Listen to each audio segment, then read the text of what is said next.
Assalamualaikum warahmatullahi wabarakatuh. Nama saya Mitra Aisari, NIM 455237, akan mempresentasikan tugas saya. Yang pertama itu Quran Surah Al-Ahzab ayat 45 dan 46 yang berbunyi, Bismillahirrahmanirrahim. Ya ayyuhan nabiyyu inna arsalnaka syahidan wa mubasysyiran wa nazira, yang artinya, hai Nabi, sesungguhnya kami mengutusmu untuk jadi saksi dan pembawa kabar gembira dan pemberi peringatan. Terus ayat 46, wada'iyan illallahi biiznihi wasirajam munir, yang artinya, dan untuk jadi penyeru kepada agama Allah dengan izinnya dan untuk jadi cahaya menerangi. Terus deskripsi umum. Surah Al-Ahzab ini adalah surah ke-33 dari Al-Quran yang terdiri dari atas 73 ayat. Surah ini termasuk golongan surah Madaniyah, diturunkan sesudah surah Al-Imran, dinamai dengan Al-Ahzab yang berarti golongan yang bersekutu, karena dalam surah ini terdapat beberapa ayat, yaitu ayat 9 sampai dengan ayat 27 yang berhubungan dengan penerangan Al-Ahzab, yaitu peperangan yang dilancarkan oleh orang-orang Yahudi yang bersekutu dengan kaum munafik serta orang-orang musyrik terhadap orang-orang mukmin di Madinah. Terus tafsiran Quran surah Al-Ahzab ayat 45 dan 46 ini, tafsir Al-Muyassar, yaitu, wahai Nabi, sesungguhnya kami mengutusmu sebagai saksi atas umatmu bahwa kamu telah menyampaikan risalah, pemberi berita gembira kepada orang-orang mukmin di antara mereka dengan rahmat dan surga, pemberi peringatan kepada para pendurhaka dan pendusta dengan api neraka, penyeru kepada tauhid Allah dan ibadah kepadanya semata dengan perintahnya kepadamu, lampu yang bercahaya bagi siapa yang ingin mengambil cahaya darimu. Perkaramu sangat jelas. Kamu membawa kebenaran seperti matahari dari segi cahaya dan sinarnya. Tidak ada yang mengingkarinya kecuali orang yang membangkang. Teori filsafat menurut Fazlur Rahman. Para nabi adalah manusia-manusia luar biasa yang karena mereka, kepekaan mereka, ketabahan mereka, karena wahyu Allah yang mereka terima serta yang kemudian mereka sampaikan kepada manusia dengan ulet tanpa mengenal takut, dapat mengalihkan hati nurani umat manusia dari ketenangan tradisional dan tensi hipomoral ke dalam suatu keawasan, sehingga mereka dapat menyaksikan Tuhan sebagai Tuhan dan setan sebagai setan. Dalam surah Al-Baqarah ayat 285 disebutkan bahwa ada 4 unsur yang perlu diimani. Yang pertama itu beriman kepada Allah, beriman kepada malaikat, beriman kepada kitab, beriman kepada Rasul. Sedangkan hari akhir, qada dan qadar tidak termasuk ke dalam unsur keimanan. Terus Quran surah Yunus ayat 101 yang artinya, katakanlah, perhatikanlah apa yang ada di langit dan di bumi, tidaklah bermanfaat tanda-tanda kebesaran Allah dan Rasul-Rasul yang memberi peringatan bagi orang yang tidak beriman. Terus deskripsi umum surah Yunus ini adalah surah ke-10 dalam Al-Quran. Surah ini terdiri dari 109 ayat termasuk golongan surah Makkiyah, kecuali ayat 40, 94, 95 yang diturunkan di Madinah. Sebagian surat Yunus tergolong Makkiyah yang turun sebelum Nabi Muhammad hijrah ke Madinah, kecuali ayat 40, 94, dan 95 yang termasuk Madaniyah. Tafsiran surat Yunus ini, katakanlah, perhatikanlah apa yang ada di langit dan di bumi, yakni coba pahami dan ambillah pelajaran dari makhluk-makhluk yang menunjukkan kepada Sang Pencipta dan kepada keesaan dan kesempurnaan Sang Kuasa. Tidaklah bermanfaat tanda kekuasaan Allah dan Rasul yang memberi peringatan, yakni tidak bermanfaat bagi mereka turunnya ayat-ayat dan diutusnya para rasul.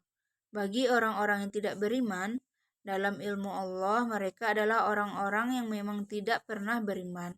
Dan barang siapa dalam keadaan seperti ini, maka tidak akan bermanfaat bagi mereka apapun dan tidak akan ada seseorang yang dapat menghilangkan kekafiran dari mereka.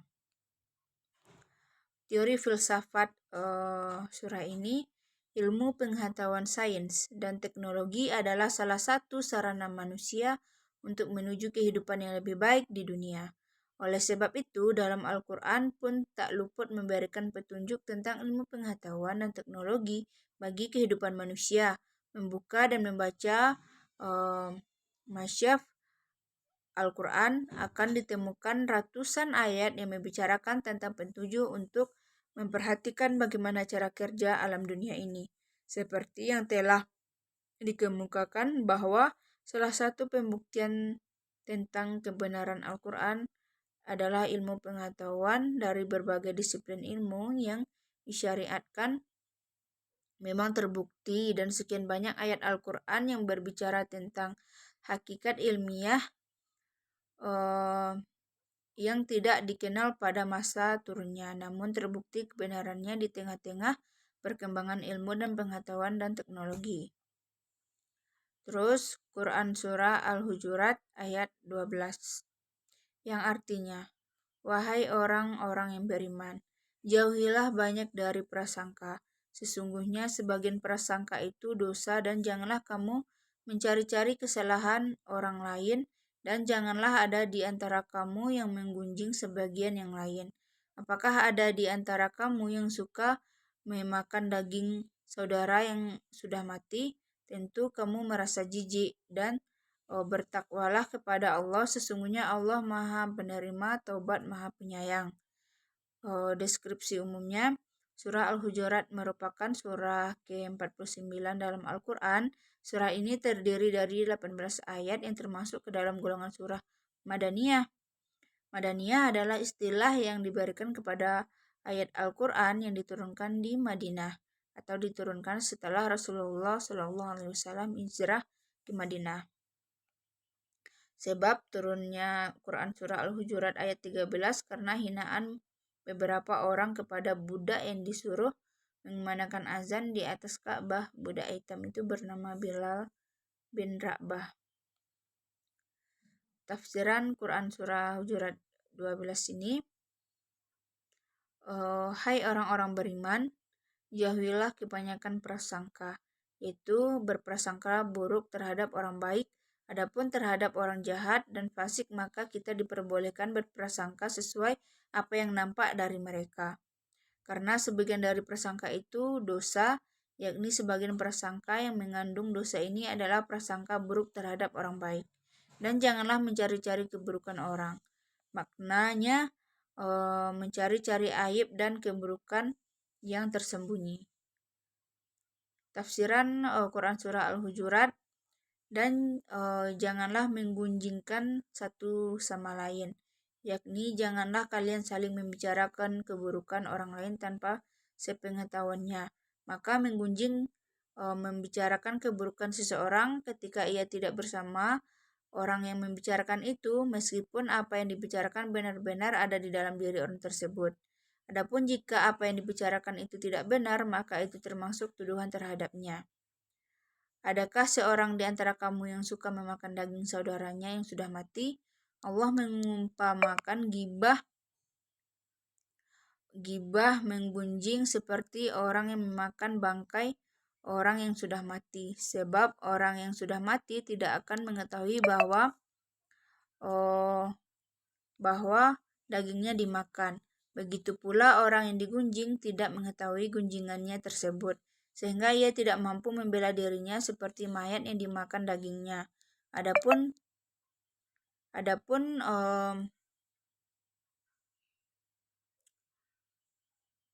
yang hadir dalam perbincangan bisa jadi ia mampu membela dirinya dari ucapan yang ditunjukkan kepadanya. Ayat ini adalah sebagai penjauh seseorang agar tidak melakukan, sebab memakan daging manusia merupakan hal yang dijauhi oleh tabiat manusia yang sehat. Di samping itu adalah hal haram secara syariat. Maka tentulah kamu merasa jijik kepadanya, karena sebagaimana kalian tidak menyukai hal ini, maka janganlah kalian mengunjingnya. Teori filsafat etika. Etika adalah filsafat tentang tindakan manusia sebagai manusia, human action, dalam perspektif filsafat. Etika merupakan penyelidikan filsafat mengenai kewajiban-kewajiban manusia serta tingkah laku manusia dilihat dari segi baik dan buruknya. Tingkah laku tersebut, etika juga mempunyai sifat sangat mendasar, yaitu sifat kritis. Secara umum dapat dikatakan bahwa etika adalah filsafat tentang tindakan manusia sebagai manusia. Sesuatu tindakan itu mempunyai nilai etis bila dilakukan oleh manusia dalam kerangka manusiawi. Teori filsafat Al-Ghazali adalah menegaskan mengenai akhlak, suatu sifat yang tertanam dalam dan sebati dalam jiwa seseorang, menghasilkan segala perbuatan dengan mudah, spontan, tanpa memerlukan pertimbangan pikiran teragak-agak. Sekiranya akhlak itu baik menurut pertimbangan Al-Quran dan Al-Sunnah, maka baiklah ia. Sekiranya buruk mengikut Al-Quran dan Al-Sunnah, maka buruklah ia. Dengan ini jelas akhlak ialah kelakuan yang lahir melalui perbuatan seseorang dengan mudah dan senang tanpa memerlukan pikiran. Hadis tentang etika, yang artinya sesungguhnya perkara yang lebih berat ditimbangkan amal bagi seorang mukmin adalah akhlak yang baik, dan Allah menyukai orang yang berbicara. Allah tidak menyukai orang yang berbicara keji dan kotor. Habis riwayat At-Tirmizi. Terus sesungguhnya yang paling aku cintai di antara kalian dan paling dekat tempat duduknya denganku pada hari kiamat adalah mereka yang paling bagus akhlaknya di antara kalian. Habis riwayat Tirmizi. Sekian penjelasan saya. Saya sudahi dengan Assalamualaikum warahmatullahi wabarakatuh.